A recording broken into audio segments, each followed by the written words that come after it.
Moment of resistance. Moment of resistance అంటే ఏమో తెలుసుకుందాం ఫస్ట్. మూమెంట్ ఆఫ్ రెసిస్టెన్స్ అంటే మనము ఒక బీమ్ అనేది బెండ్ అవుతున్నప్పుడు ఎక్కడైతే మ్యాక్సిమం బెండింగ్ ఉంటుందో అక్కడ మూమెంట్ని రెసిస్టెన్స్ చేయడానికి మనం ముందుగానే అంటే బీమ్ డిజైన్ చేసేటప్పుడు ఈ మూమెంట్ రెసిస్టెన్స్ అనే ఫార్ములా యూజ్ చేసి మనము ఎక్కడైతే మనకి మ్యాక్సిమం బెండింగ్ మూమెంట్ అవుతుందో అక్కడ మనము రెసిస్టెన్స్ చేయడానికి కొన్ని ఈ ఫార్ములాస్ యూజ్ చేస్తాం అనమాట. అంటే దీని పర్పస్ ఏమి, ఆ బెండింగ్ అయిన చోట మనకి రెసిస్టెన్స్ చేస్తుంది అనమాట. ఆ వాల్యూస్ని బెండింగ్ మూమెంట్ యొక్క వాల్యూస్ని రెసిస్టెన్స్ చేయడానికి bending moment of resistance use చేస్తాం. ఇక్కడ మూమెంట్ ఆఫ్ రెసిస్టెన్స్లో టూ ఉన్నాయండి. Moment of resistance with respect to compression and moment of resistance with respect to tension ఉన్నాయి. ఫస్ట్ మనం moment of resistance with respect to compression గురించి తెలుసుకుందాం. ఇక్కడ moment of రెసిస్టెన్స్కి ఫార్ములా ఫస్ట్ మనము మూమెంట్ అంటే ఫార్ములా తెలుసు. మూమెంట్కి బెండింగ్ అంటే ఏమొస్తుంది, మూమెంట్ అంటే బెండింగ్ మూమెంట్కైనా అంత ఫార్ములా ఏమొస్తుందంటే ఫోర్స్ ఇంటూ పర్పెండిక్యులర్ డిస్టెన్స్. చూస్తున్నారు కదా మీరు, ఆ ఫిగర్ అనేది analysis of single reinforced beam సెక్షన్లో స్ట్రెస్ డయాగ్రామ్ అనమాట. ఈ స్ట్రెస్ డయాగ్రామ్లో మనకి C equal to 0.36 FCK into B into X ఉంది కదా, ఇది టోటల్ కంప్రెసివ్ ఫోర్స్. ఓకే, ఇది T equal to 0.87 F into AST ఉంది కదా, ఇది టోటల్ టెన్జైల్ ఫోర్సెస్. ఇక్కడ ఈ టోటల్ కంప్రెసివ్ ఫోర్స్ అనేది ఎక్కడ యాక్ట్ అవుతుందండి, the centre of gravity of the compressive force in stress diagram. Okay, stress డయాగ్రామ్లో మనకి సెంటర్లో మనకి యాక్ట్ అయి ఉంటుందని మీనింగ్. ఓకే, ఇక్కడ అలాగే టీ టోటల్ టెన్జైల్ ఫోర్సెస్ అనేది ఎక్కడ యాక్ట్ అయి ఉంటాయంటే the centre of gravity of the reinforcement in steel. అంటే మనకి స్టీల్ బార్స్ ప్రొవైడ్ చేస్తాం కదా, ఆ స్టీల్ బార్స్కి సెంటర్ ఆఫ్ గ్రావిటీ అంటే మిడిల్లో, అంటే ఆ బార్స్కి మిడిల్లో మనకి ఈ టోటల్ టెన్జైల్ ఫోర్సెస్ అనేది యాక్ట్ అయి ఉంటాయి. ఇది మనకు తెలుసు. ఈ టోటల్ కంప్రెసివ్ ఫోర్స్ అనేది ఎంత డిస్టెన్స్తో ఉన్నది, ఎంత డిస్టెన్స్ అంటే టాప్ మోస్ట్ కంప్రెషన్ ఫైబర్ నుంచి ఎంత డిస్టెన్స్తో ఉందంటే ఇది మనకు చూడండి, ఇది మనకు టాప్ మోస్ట్ కంప్రెషన్ ఫైబర్ వస్తుంది. టాప్ మోస్ట్ కంప్రెషన్ ఫైబర్ నుంచి మనకు 0.42 ఎక్స్ అనే డిస్టెన్స్తో టోటల్ కంప్రెసివ్ ఫోర్స్ అనేది యాక్ట్ అయి ఉంది. ఓకే, ఇక్కడ అలాగే మనకు ద డిస్టెన్స్ బిట్వీన్ ద అంటే ఈ డిస్టెన్స్ ఉంది కదా,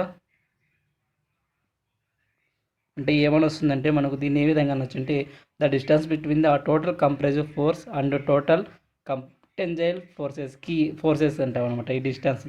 ఈ డిస్టెన్స్కి మనకు తెలియదు కాబట్టి మనకి ఆల్రెడీ తెలుసు. అంటే centre of gravity of reinforcement bars నుంచి మనకు టాప్ మోస్ట్ కంప్రెషన్ ఫైబర్ వరకు ఉన్నదాన్ని మనం ఏమంటామంటే ఎఫెక్టివ్ డెప్త్ స్మాల్ డి అంటాం.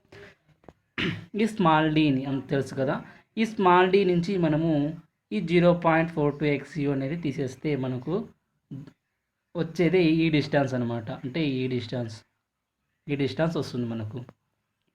కాబట్టి నేను రాస్తున్నాను ఈ డిస్టెన్స్కి డి మైనస్ 0.42 ఎక్స్యూ అనేది రాస్తున్నా.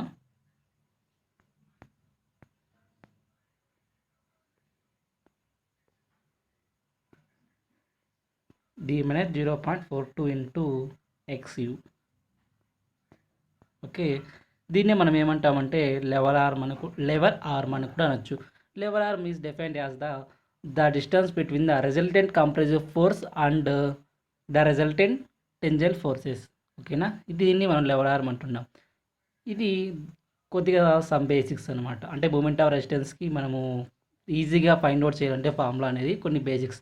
ఇప్పుడు మనం మూమెంట్ ఆఫ్ రెసిస్టెన్స్ అనేది ఎలా చేయాలో చూద్దాము ఒకసారి. చూడండి, మూమెంట్ ఆఫ్ రెసిస్టెన్స్కి ఫార్ములా ఏమంటే మనకు compressive force into lever arm.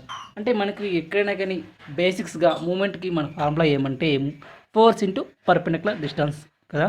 ఇప్పుడు ఏమంటున్నామంటే నేనేమంటున్నానంటే ఇది సి వాల్యూ అంటే టోటల్ కంప్రెసివ్ ఫోర్స్.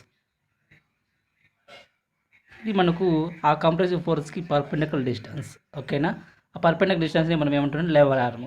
ఓకేనా, compressive force into lever arm. ఓకేనా, ఈ విధంగా మనము డెఫినేషన్ చేసుకున్నాం. మూమెంట్కి ఫార్ములా ఆ విధంగా వస్తుంది అనమాట. అంటే compressive force into perpendicular distance ఉన్నదాన్ని మనం ఏమంటామంటే మూమెంట్ అంటాం.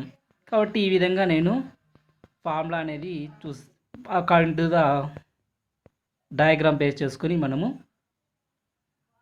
మూమెంట్ ఆఫ్ రెసిస్టెన్స్కి ఫార్ములా కనుక్కుందాం. ఈ డయాగ్రామ్లో చూస్తే ఈ కంప్రెసివ్ ఫోర్స్ అనేది యాక్ట్ అయింది కదా. కంప్రెసివ్ ఫోర్స్ ఇంటూ ఈ లెవర్ ఆర్మ్ అంటే డి మైనస్ 0.42 ఇంటూ ఎక్స్ ఉంది కదా. ఇదే మనకు మూమెంట్ ఆఫ్ రెసిస్టెన్స్కి ఫార్ములా. 0.3 అంటే టోటల్గా లాస్ట్కి ఏం వస్తుందంటే మనకు వాల్యూ అనేది total compressive force into lever arm. Compressive force 0.36 FCK into B into X into D minus 0.42 X అనేది moment of resistance with respect to compression. Okay, మనం ఇప్పుడు with respect to moment of resistance with respect to టెన్జైన్కి తెలుసుకుందాం. అది కూడా same అండి. Total tensile force into lever arm.